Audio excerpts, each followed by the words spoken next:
대구 중학교 학폭 승민이 사건에 대해 알고 계신가요? 5월 11일 SBS 꼬리에 꼬리를 무는 그날 이야기 프로그램에서 2011년 학폭으로 사망한 권승민에 대한 이야기를 전했습니다. 보는 내내 심장이 떨리고 눈물이 멈추지 않았습니다. 10여 년이 지난 현재까지도 유족들은 고통받으며 살고 있는데 당시 가해자들은 만 14세 중학생이고 초범 등의 이유로 가벼운 형량만 받고 현재 잘 살고 있다고 합니다. 이 사건에 대해 널리 알리고자 꼬꼬무 영상을 참고해서 만든 영상임을 감안해 주시기 바랍니다. 2011년 12월 20일 오전 8시 대구 수성구 소재 덕원중학교 2학년에 재학 중이던 권승민 군이 학교 폭력을 견디다 못해 아파트 베란다에서 뛰어내려 자살한 사건이다. 권승민 군은 1997년생으로 평소 TV 오디션 프로그램을 보며 노래 부르는 걸 좋아하며 어릴 때부터 꿈이 개그맨일 정도로 밝고 흥이 많은 아이였다고 한다.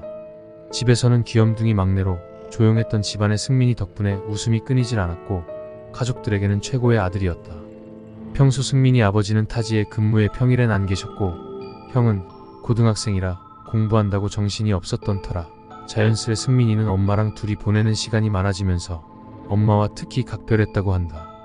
2011년 12월 20일 승민이 엄마는 이날 중요한 일이 있어 일찍 출근을 해야 했고 평소처럼 승민이의 배웅을 받으며 집을 나섰다. 그런데 직장에 도착한 지 몇 분 안 돼서 승민이 담임 선생님으로부터 전화가 왔고 승민이가 아직 학교에 오지 않았다는 것이었다. 승민이 엄마는 평소 지각 한 번 하지 않던 아이라 불안한 예감이 들어 바로 승민이에게 전화를 걸었다. 당시 승민이 엄마의 휴대전화엔 가족들이 모두 단축번호로 저장되어 있었고 그중 승민이는 4번이었다. 하지만 4번을 꾹 눌러도 전화 연결이 되지 않았고 단축번호를 사용하지 않고 승민이의 전화번호를 직접 눌러 전화를 해보니 신호는 가지만 전화를 받지 않았다. 승민이는 엄마가 자신의 번호를 못 지우고 있을 거라고 생각했는지 엄마 폰에서 자신의 번호를 미리 지워버린 것이었다. 뭔가 심상치 않음을 느낀 엄마는 곧장 집으로 차를 몰고 이동하는데 경찰에게서 아들이 사고가 났으니 아파트 앞으로 와라는 전화를 받는다.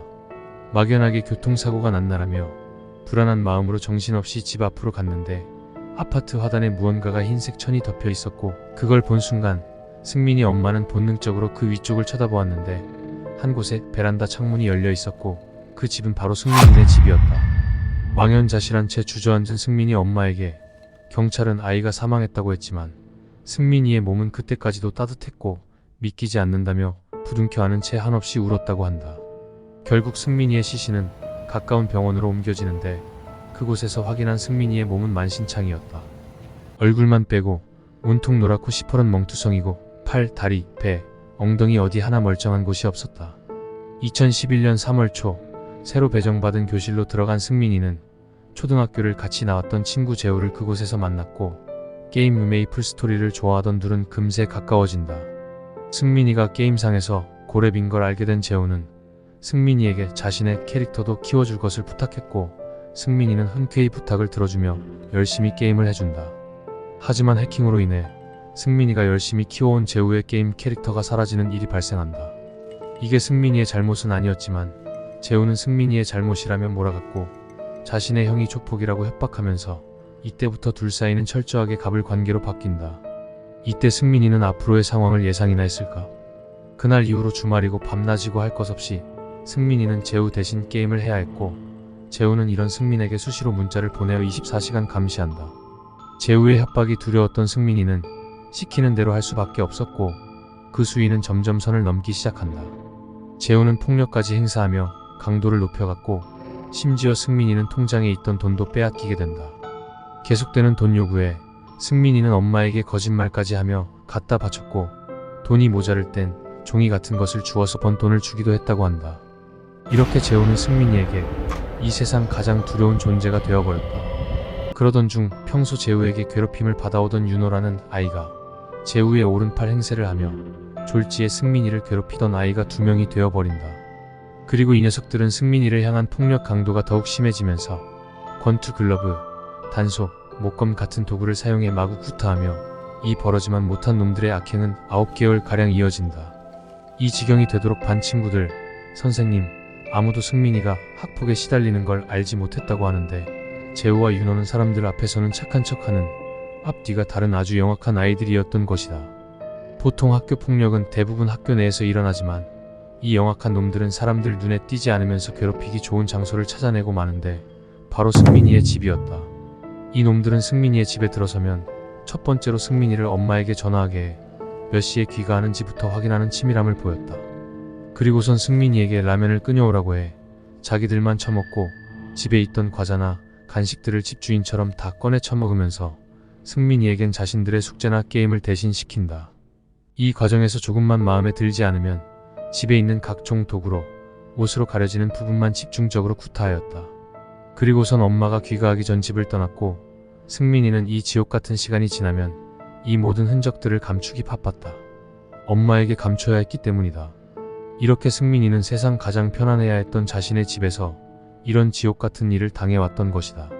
사건 하루 전날 이 악마 같은 놈들은 승민이를 무릎 꿇고 라디오 들게 해벌을 세우고 피아노 의자에 엎드리게 한 뒤 손을 묶어 무차별 폭행을 한다. 또 승민이의 몸에 칼등을 새기려다 실패하자 오른팔에 불을 붙이려 했고 라디오 선을 뽑아 승민의 목에 묶고 끌고 다니면서 과자를 던져주며 주워 먹으라고 한다. 악행은 멈추지 않았고 이놈들은 벽에 걸려있던 승민이의 가족 사진들을 보며 입에 담을 수 없는 모욕을 한다. 그 누구보다 가족을 사랑했던 승민이는 그동안 간신히 버텨오던 마음이 무너져 내리면서 결국 승민이는 괴롭힘이 시작되고 9개월 만에 모든 것을 스스로 끝내기로 마음먹는다. 그날 밤 승민이는 그동안 겪은 일, 가족들에게 전하고 싶은 말, 그리고 간절한 마지막 부탁까지 담아 A4 용지 4장을 가득 채웠다. 경찰은 두 가해 학생에 대한 수사를 진행하였는데 당시 피해자 승민이는 세상에 없고 목격자, 가혹행위에 대한 증거도 없었다. 하지만 승민이와 가해 학생들 간의 문자 내역이 복원되면서 이들은 범행을 인정할 수밖에 없었다고 한다. 당시 이놈들이 승민이에게 보낸 문자 내용을 보면 정말 기가 찬다. 내일 죽일 거니까 네 혼자 다니지 마라. 전화해도 말 안 하고 문자도 안 하재. 야 지금 네 집 찾아간다며 이런 문자를 하루에도 40, 50통씩 보냈고 총 273통이나 된다고 한다. 그리고 왜 이렇게까지 괴롭혔냐고 물어보자 장난으로 한 일인데 이렇게까지 될 줄 몰랐어요 라며 모든 게 장난이었다는 식으로 얘기를 해 모두를 경악하게 한다. 더욱 경악스러운 건 이들은 사건 당일 승민이가 학교에 오지 않자 학교 분위기가 심상치 않음을 느끼면서 학교가 끝나고 승민이네 집으로 가 문을 따고 아무도 없는 것을 확인하였고 다시 밖으로 나와 주변을 돌아보다가 마주친 경비원에게 사건에 대해 듣게 되면서 그때 승민이의 죽음을 알게 된다. 하지만 이들의 반성은 없었다. 승민이의 죽음 알게 된 날 그놈들의 문자 내용이다.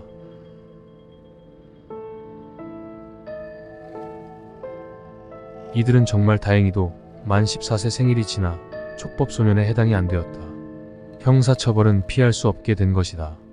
하지만 이와 유사한 학폭사건과 비교해봤을 때 이놈들은 중학생의 초범이란 이유로 솜방망이 처벌을 받게 될 것이란 게 현실이었다. 재판 당일 공갈, 강요, 협박, 폭행 등 끝도 없는 죄목의 이들은 고개를 푹 숙인 채 깊이 반성하는 척을 하였고 이를 본 승민이 엄마는 이례적으로 진술 기회를 달라고 한다. 당시 승민이 엄마는 고통받았을 승민이가 떠올라 도통 입이 떨어지지 않았지만 용기를 내어 이와 같이 진술한다. 우리 아들은 이 아이들이 실수를 해서 죽은 게 아닙니다. 자기가 쉬어야 할 집에서 고문과 폭행을 당하다가 죽어갔습니다. 가해한 아이들이 어리다는 이유 하나만으로 솜방망이 처벌을 받아서는 안 된다고 생각합니다. 흉악한 죄를 지으면 반드시 벌을 받는다는 것을 보여주어야 합니다. 이렇게라도 하지 않으면 우리 아이가 너무 억울할 것 같아 진술을 요청했습니다.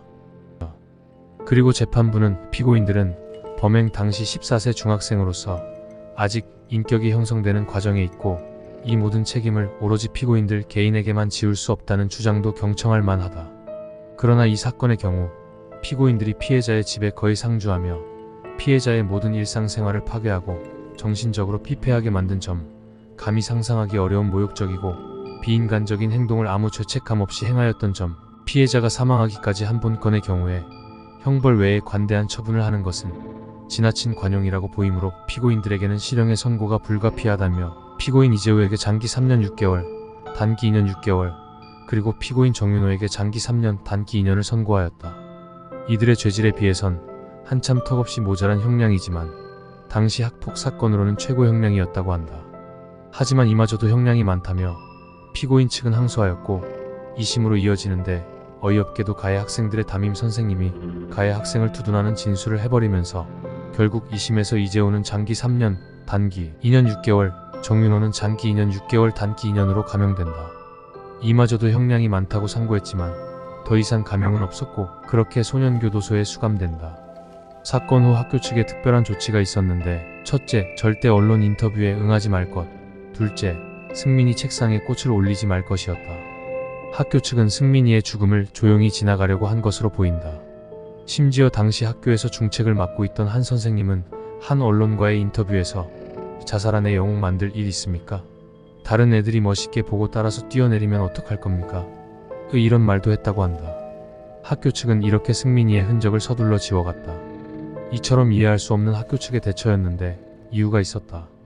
알고 보니 이전에도 이 학교에서 승민이와 같은 승민이처럼 지워진 아이가 한 명 더 있었다.